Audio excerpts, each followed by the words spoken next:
Hitchcock wanted images. He wanted pictures to do the talking. Hitchcock came in and invented another kind of film language, one that was interior, using camera movement and editing in a different way. When they go out and shoot a movie, there are a lot of disparate shots all over the place. There's no form. The form is made in the editing room. The shower scene in Psycho, it's pure cinema. Pure cinema involves visceral action sequences.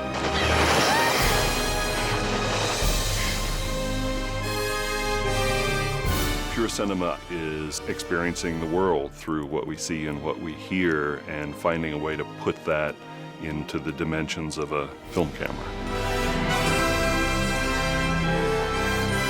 Hitchcock was one of the great pioneers of cinema.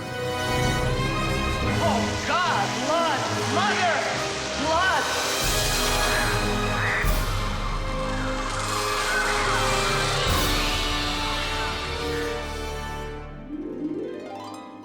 Throughout his career, Hitchcock liked the phrase pure cinema. This is pure cinema. What he seems to have meant by that was that he wanted to use, as often as possible, strictly visual means, not dialogue, to get across the emotional impact, the feeling of a shot or a sequence.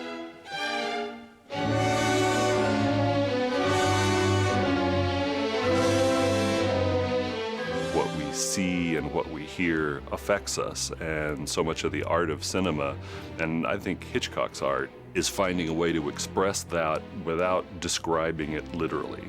Pure cinema for Hitchcock meant communicating through pictures. Give the audience something that only the movies can give you. You can get words from radio and books. You can get music from records and CDs and orchestras. You can get all those things somewhere else, but only the movies can give you moving pictures. A chase sequence is pure cinema. You can't do a chase in a novel. You can't do it in a painting. You can't do it on a stage. That's pure cinema.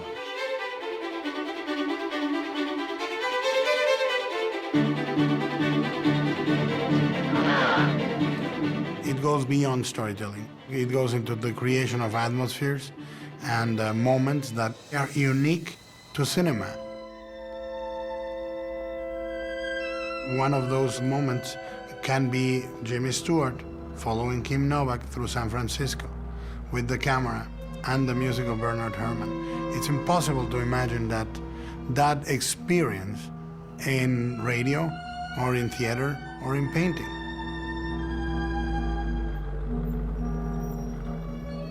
Filmmaking is made up of so many different components and so many different crafts that what made Hitchcock great and what I define pure cinema as is using all those tools available in making a film to get an emotional reaction. Hank!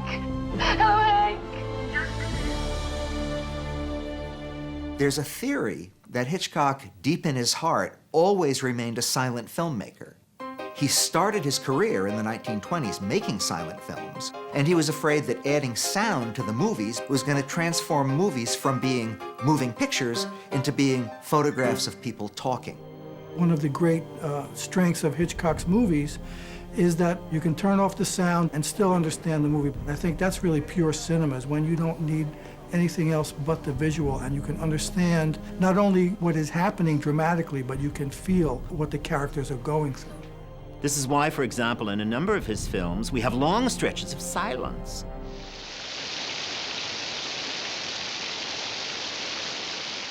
Psycho has marvelous examples of Hitchcock as almost a silent filmmaker.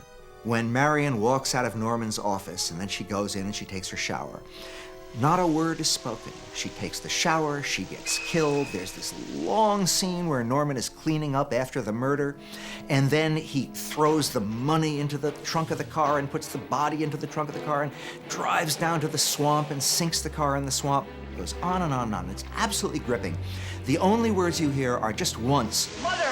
Oh, God, Mother! Aside from that, it's minute after minute after minute after minute of pure silent storytelling with the brilliant Bernard Herrmann music underscoring the emotions. And there's almost no filmmaker around, even now, who would dare do such a thing. It's just too risky.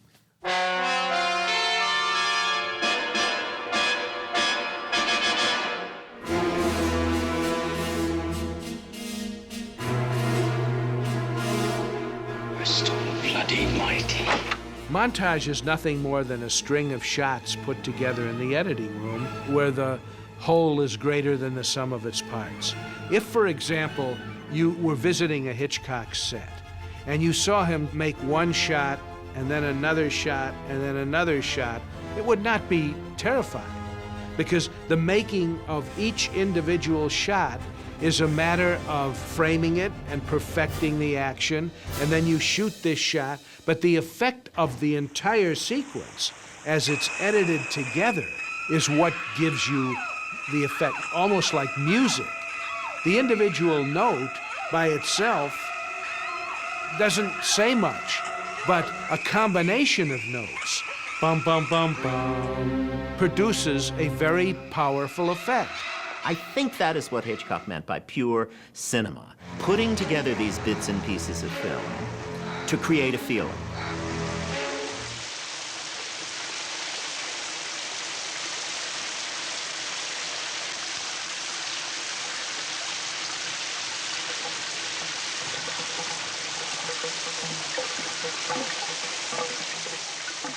Psycho has that extraordinary dialogue scene between Anthony Perkins and Martin Balsam. And I believe it's a medium two-shot, sort of looking down the counter in a way, so they're in sort of profiles. It's so gentle as to the way he's interrogating Perkins. Do you mind looking at the picture before committing yourself? Commit myself? You sure talk like a policeman. Look at the picture, please. And you could begin to see Perkins get just a little bit undone. He goes, oh, something I forgot. And there's a quick cut. He hits the switch, and it cuts the word Bates, bang, like that, on neon, and it cuts right back. That's the knife. That's the knife in the shower scene. You know that's the knife. You've already seen him do it, you know? So that cut becomes a weapon. And that stayed in my mind for years. And I still do it. I mean, it's all over Aviator, all over the films I make. I mean, at least the impulse from that moment. I said, why am I compelled by this scene? You know that he's onto something because there's a very strange shot where Marty Balsam points out a name in the register, and Perkins has to lean over to see the name.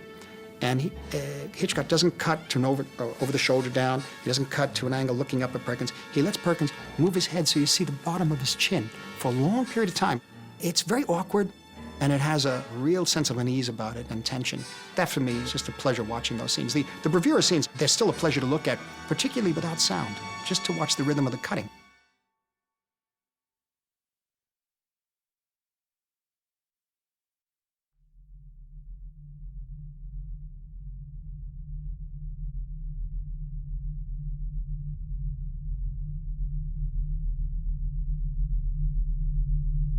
It's all like ballet. It's all choreography. It's like dance.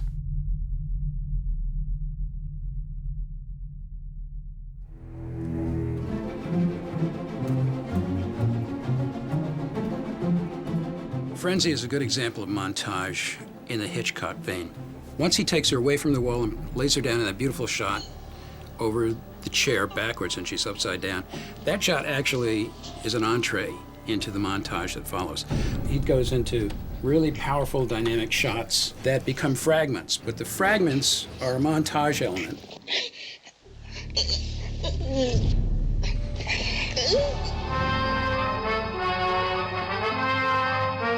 Montage in its original form was a quick succession of shots that forms an idea. Hitchcock doesn't really do that. The idea is already in place. There's going to be a murder. He's not giving you so much a thought as an experience.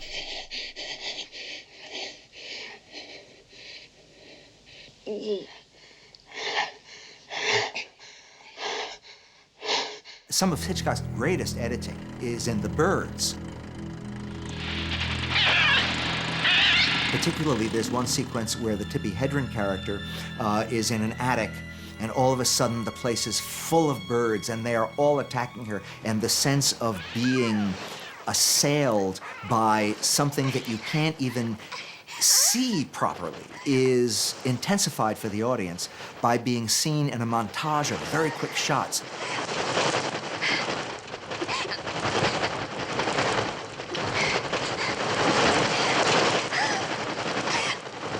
The kinds of editing styles that we find in Hitchcock's pictures are very Hitchcockian, which is to say they're unconventional. They're very much his type of style. He wasn't one to do the kinds of basic classical kind of covers that we're used to seeing, where we might start with a master shot, and then we might go into a medium close-up, and then the opposing medium close-up, and then the bigger close-up, and then the bigger close-up. That's kind of what he was talking about when he said that a lot of filmmakers really just photograph people talking.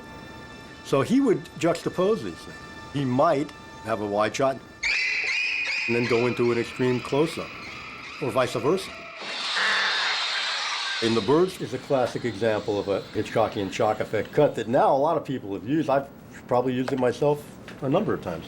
This worked very well in the theater with a packed audience, especially since Hitchcock took his time in the trip to the farm, in getting out of the truck, and walking into the house, and walking down the hall. Very, very deliberate, and then bam, bam, bam.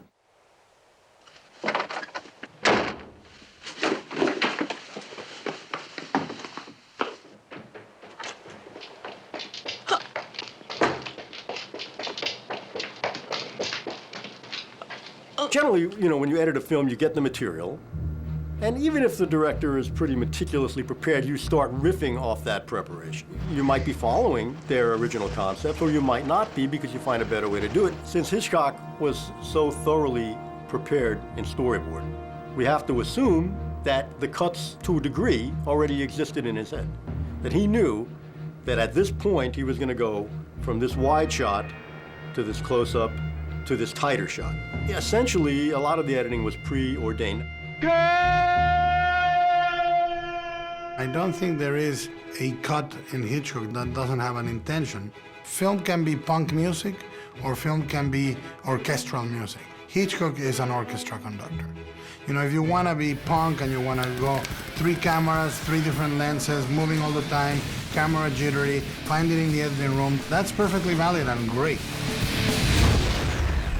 But the largos, the allegros, the tempo, the harmony, that's precision. And Hitchcock is a precise filmmaker. Some of Hitchcock's greatest editing is cutting that film up into bits and pieces and putting it together in precisely the way you want it to be so that it will affect the audience in the strongest possible way. During the 1940s, he wasn't so sure about this, and he actually made a couple of films which tried to have no editing, no montage at all, or at least long stretches of the film where there was none.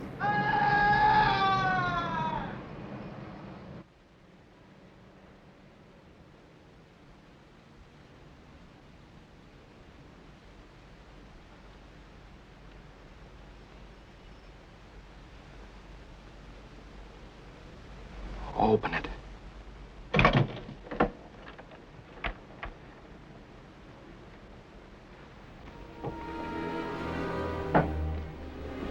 In 1948, Hitchcock made a film called Rope.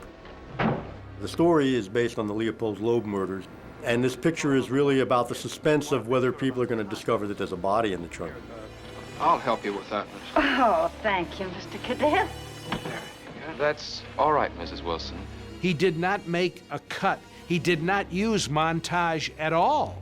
The montage was within the frame itself. Characters would move. The camera would pick up somebody over there.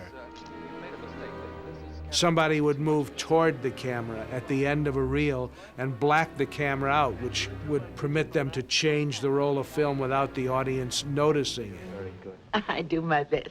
I suppose you want to know if your concert will be a success. Yes, I do. You can say that this film didn't have any classical editing because there were no editing decisions to be made. They had all been pre-made. This was something no filmmaker would dare to do, and it seemed like the last thing for Hitchcock, who was a master of montage. And sure enough, he decided in the end it wasn't worth it, it didn't work. I'm afraid I let myself get carried away. And he went back to relying on editing, on montage, for a lot of his greatest effects. Take it easy now. All right, now here we go. Ah, well, this is a cinch. Here, I look up, I look down. I look up, I look down.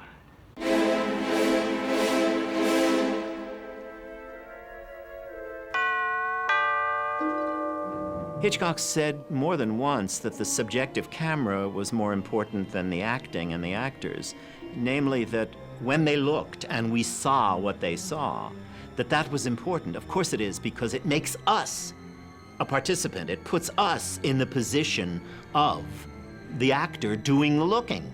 When Hitch discussed with me this element, he used as an example Rear Window. He said it's a best example of the subjective use of the visual. A man looks, he sees, he responds. He looks, we see what he sees, and we feel what he feels.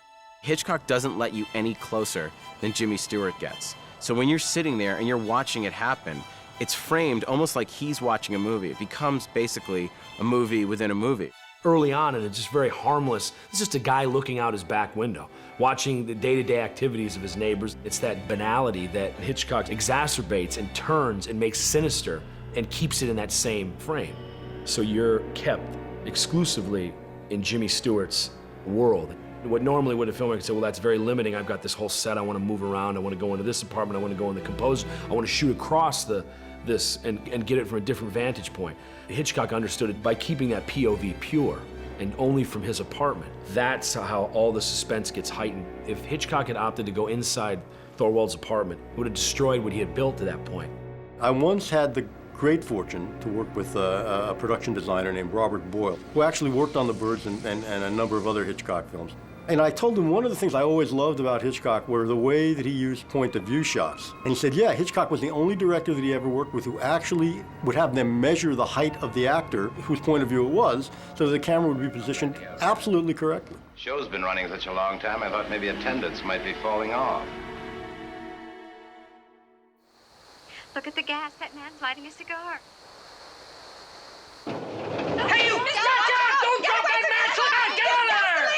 Mr. Run! Watch out! Look out! Watch out! This sequence here, where the fire goes along the gasoline and creates another explosion, is subjective.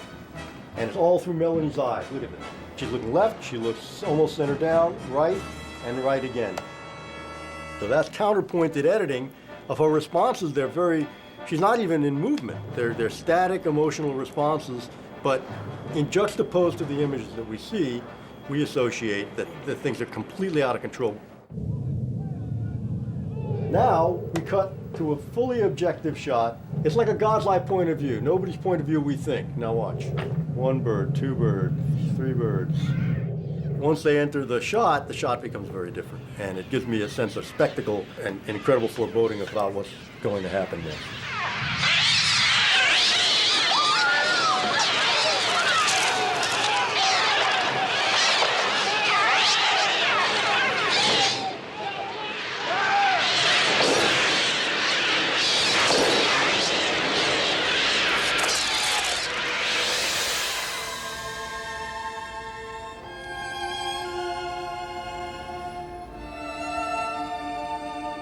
In the film Vertigo, James Stewart's character Scotty meets Judy, who looks exactly like Madeline. And the film, prior to this time, has always been in James Stewart, Scotty's point of view. All right, I'll get my car. I'll be back for you in half an hour. Oh, no, you better give me time to change and get fixed up. An hour. Uh-huh. Suddenly, when Scotty leaves this scene, we don't follow him. We stay with Judy. And we see in the memory montage what has transpired a short time before this.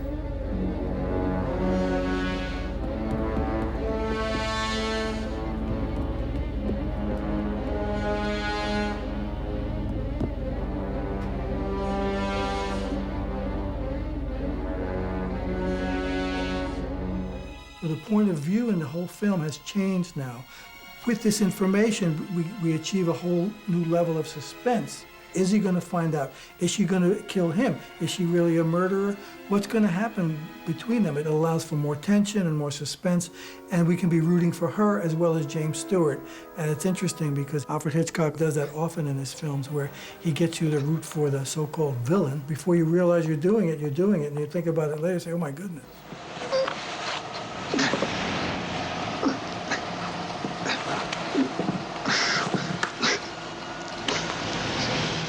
Look at the point of view this way. It's not about whether it's a killer or a hero. It's about Hitchcock putting you in the mind of a character. That could be a killer, too. Horrible. Faded, fat, greedy women. But they're alive. They're human beings. Are they?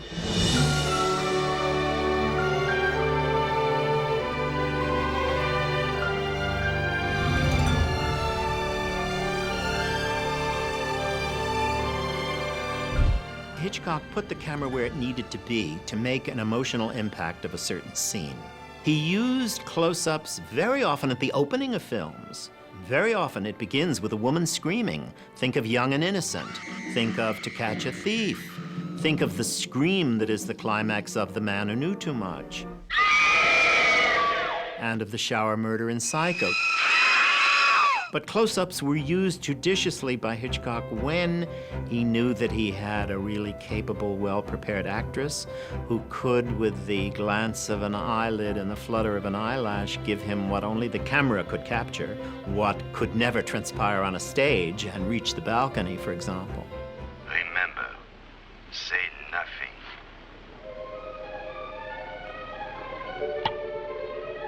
Hello. Hitchcock had regard for the value and the power of a close-up and the value of a power of a wide shot. He knew exactly how to use them. Sometimes he can reel you into a situation quicker by entering through a close-up, and sometimes he just does it masterfully with a wider shot, like in Shadow of a Doubt, when Uncle Charlie's laying in the bed and you see the expressionistic shadows on top of him and the money thrown around him.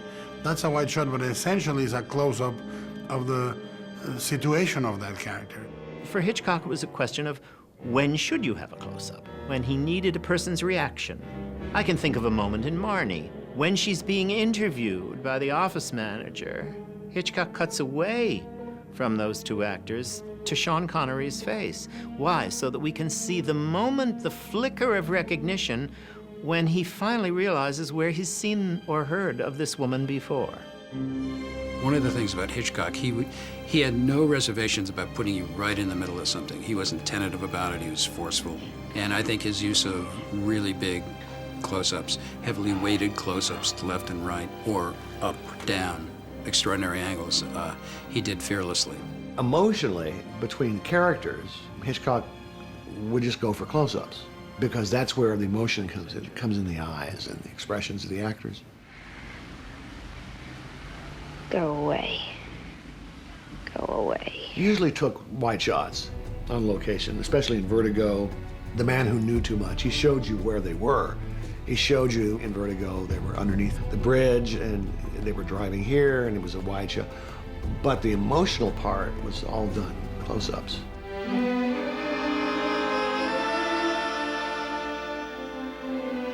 I love you, Madeline.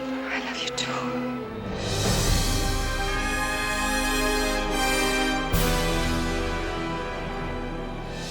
I think that what we could say about Hitchcock as an innovator was that he took elements that had been used before, elements of storytelling, of the thriller, of the chase, of comedy, and was able to use it for his own purposes. Whether it's zooming in on something, whether it's blurry if the person might be crying, whether it's a very wide shot or a pull back to make us feel their sense of isolation. He uses the camera and the angles very well to get us into the character's head. I think in terms of combining real audience entertainment with real philosophical depth, there's never been a filmmaker greater than Hitchcock, and I'm not sure there's even been a filmmaker as great as Hitchcock.